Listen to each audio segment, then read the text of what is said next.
Hello friends, তোমরা সবাই কেমন আছো? আমি খুব ভালো আছি। তো আজ সকাল সকাল উঠে গিয়ে বাড়ির সব কাজকর্ম সেরে নিয়ে বসে পড়েছি তো নিজের জন্য কিছু টিফিন বানানোর জন্য। তো চলো তোমাদের সাথে অবশ্যই শেয়ার করবো। আর সত্যি বলতে সকাল সকাল এত গরম পড়ছে যে কি বলবো।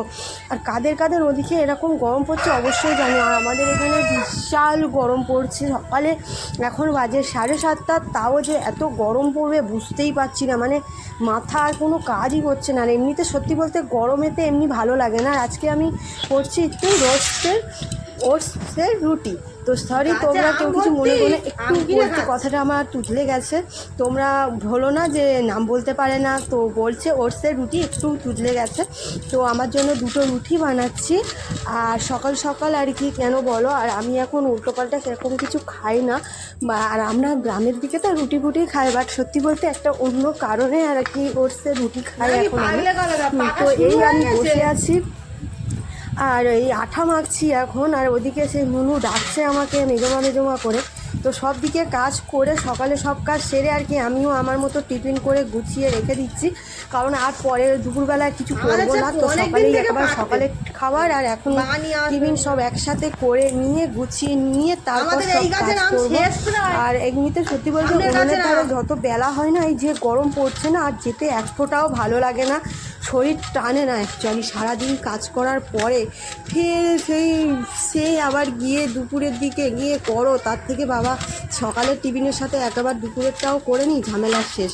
তো আমি ওই জন্য আর কি সব দিকে একেবারে করে নিয়ে আমি বসে পড়েছি একদম সেটিয়ে হাঁটিয়ে সব গুছিয়ে নিয়ে। আর আমার প্রায় সব হয়ে গেছে। আর একটু জলটা না বেশি পড়ে গেছে, ওই জন্য আর আটাটা ঠিক মাখা হচ্ছে না ওটা।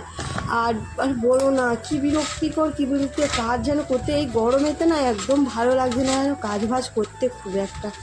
আর কাদের ওদিকে ধান কাটা পুরো শেষ মনে হবে, এই 90 থেকে 95% কাটা কমপ্লিট, কিন্তু আমাদের এখনও কাটা হয়ে গেছে বাট গোছানো এখনও হয়নি। তো ওই জন্য অপেক্ষায় আছি। তো আমার শ্বশুর শাশুড়ি তো সব মাঠে, তোমরা সবাই জানো, আগের ভিডিওতে তোমাদেরকে আমি বলেছিলাম। তো এই একা একা সব বাড়ির কাজ সারার পরে যে এই বিরক্তিকর, আর কি বলবো তোমাদেরকে, আর ভালো লাগে না। এদিকে আবার ফের আর একটার জন্য মাখছিলাম, কারণ ওদিকে আর একজন বলছে খাবে, মানে আমার যা আর কি বলছিল যে নুনকে তো ওই জন্য আর কি আমি আর একটা মাখার জন্য নুন হয়েছে কিনা একটু চেক করলাম, কারণ ও খাবে, ও আবার স্বাদ বুঝতে পারে, একটুখানি ছেলে হতে পারে, স্বাদের নয়। তো ওই জন্য আর কি ওর জন্য একটা নাড়ু করছিলাম। আমার তো হয়ে গেছে। তো চলো এবার তোমাদেরকে দেখাবো। আর দেখো আমার প্রায় হয়ে গেছে। এটা হলো ওটসের রুটি। আর আমি ছোট ছোট করে করেছি, খুব একটা বড় করে করিনি, কারণ বেশি বড় করলে ওটসের রুটি যেন চাপটি হয়ে যায়, মানে কেমন একটা শক্ত হয়ে যায়। তো ছোট ছোটই করেছি। তো ওর জন্য একটা করেছি, খাবে বললো বলে, আর আমার জন্য একটা করেছি। আর সব গুছিয়ে নিয়েছি। আর ওদিকে আমি খাচ্ছি লেবু জল আর শসা দিয়ে খাচ্ছি ডিপ করে। আর এইদিকে প্রায় আমার কমপ্লিট হয়ে গেছে। তো চলো বন্ধুরা, আজকের আমার এই ভিডিওটা তোমাদের কাছে কেমন লাগলো অবশ্যই জানিও। আর তোমরা অবশ্যই আমাকে দেখতে পাচ্ছ আমি কেমন ঘেমে চান হয়ে যাচ্ছি।